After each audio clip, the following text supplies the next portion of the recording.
And welcome to Glasgow Rangers Nation with me, your host, Owen. Guys, this is the channel that brings you your team every day, brings you daily Rangers news, daily Rangers updates, all the content you could possibly want, as well as podcasts like the podcast tonight at 7:35. Come and join Victoria and I for that. Adding to that, obviously, live streams, game live streams like the one last night against Hearts and the one coming up on Saturday against St Mirren. And all of that is available for the grand price of zero. Nothing. All you've got to do is hit the sub, ring the notification bell. And if you give the videos a like, guys, it does help out. Anyway, we're going to talk a little bit today in this video about Rangers superstar Todd Cantwell. Now, Todd Cantwell has, since he's come to Rangers, since he joined in January, has been absolutely outstanding. By far one of Rangers' best players.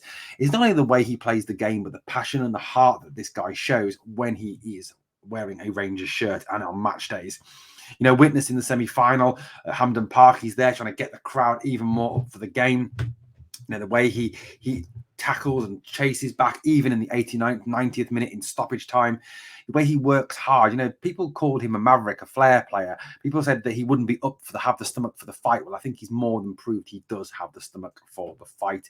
You know, there was one yesterday where he chased down a Hearts player and slide tackled him, took man and ball with a fine tackle. And that's been Cantwell since he arrived at the club. He has been absolutely superb. Not only that, but combine that with goals, assists, an excellent range of passing, you know, leadership on the field as well. Many people saying that Cantwell is a future Rangers captain, and I can certainly echo those sentiments. You've only got to look at the respect he garners from the fans and from his fellow players to see that he would be someone they would follow into battle. He certainly is a high quality player.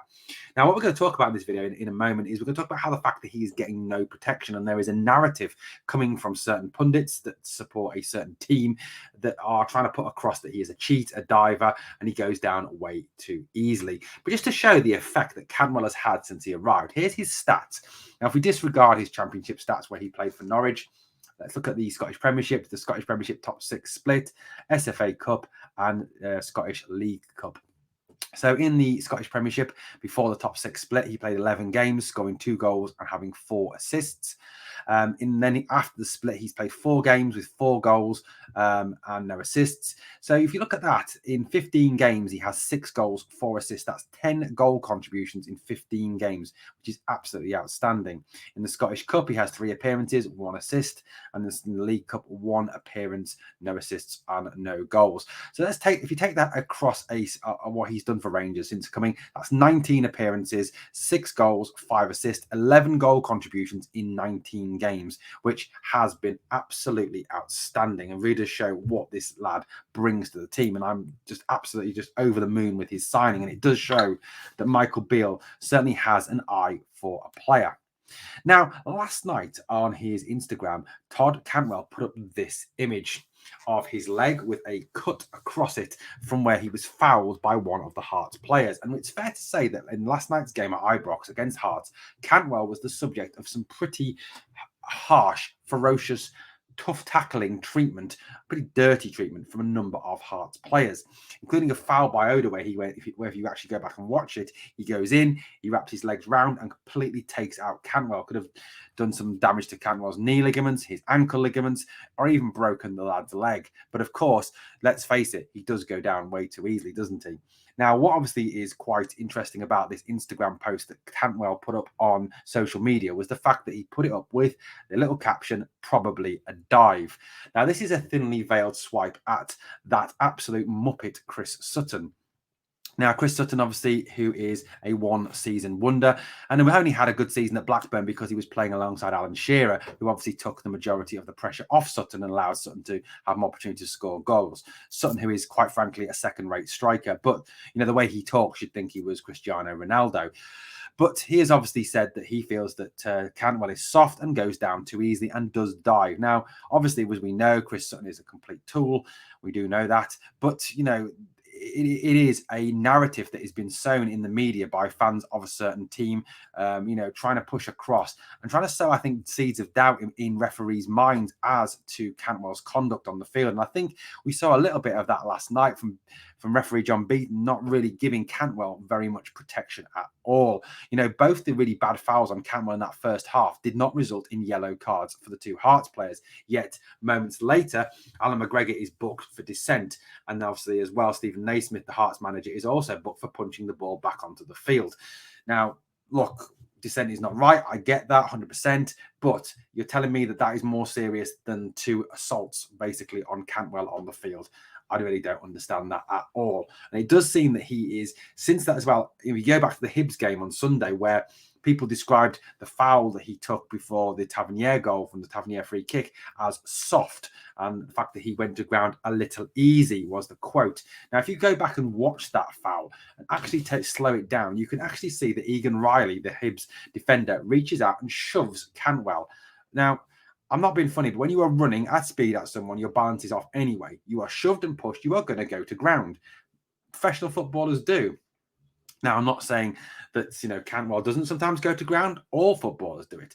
I mean, let's face it, that lot across the city, you've got Jota, you've got Kyogo, you've got Hatate, you've got that Misen, whatever he's called, Diana, whatever he's called. He goes to ground. They go to ground. They throw themselves to the deck really easily. Jota especially is one person who throws himself to the deck very easily and often gets free kicks for it. Now, what was really interesting was Stevie Clifford of Four Lads Had a Dream asked Michael Beale about the treatment that Todd Cantwell was getting. And this is what he asked. This is the tweet that Four Lads Had a Dream put out last night. Stevie said, I asked the manager on the treatment of Todd Cantwell and the narrative being created. Obviously, this narrative that Cantwell goes to ground way too easily. Michael Beale's response was, well, we know where it's coming from. Obviously, they're taking a thinly veiled swipe at the likes of Chris Sutton and other Celtic pundits who have obviously sown this narrative that I think is definitely coming from that club across the city who don't want, obviously, to see Cantwell succeed. Cantwell, obviously, is a player who scares them. He is a quality player. He is someone I think that will be even better next season, having had a full pre-season. Now, yes, you can accuse me of sour grapes. Yes, you can accuse me of being biased. Yes, you can accuse me of being paranoid. But you've only got to look at this narrative that is now, once Cantwell's talent level has gone up, once his production has increased, once his performances on the field have got better and better and he's getting more praise for them, it seems very, I don't know, it seems to be a correlation between that and then suddenly this narrative that has been sown about Cantwell. The other thing as well you've got to take it is the SPFL really need to think about this in terms of the fact that the most skillful player, like Cantwell, if they want to keep and attract the best possible players that can play in Scotland, they've got to try and protect these players to some degree.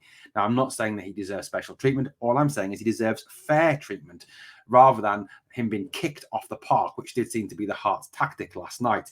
And the fact, again, that this is very much this narrative that has been sown about him being a diver, about him going to ground way too easily, by idiots like Chris Sutton, have obviously, put doubt in the minds of referees, and that was always the aim with it.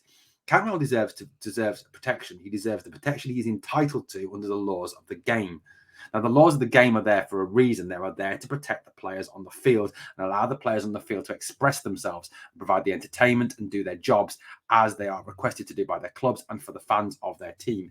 Something that is obviously not happening at this moment in time due to that treatment he is getting. Well, guys, let me know what you think in the comments below about the treatment that Todd Cantwell has been getting on the field and obviously the protection he is not getting, in my opinion. You may disagree with me, and that's absolutely fine. Also, let me know what you think of Chris Sutton. I think he's an idiot.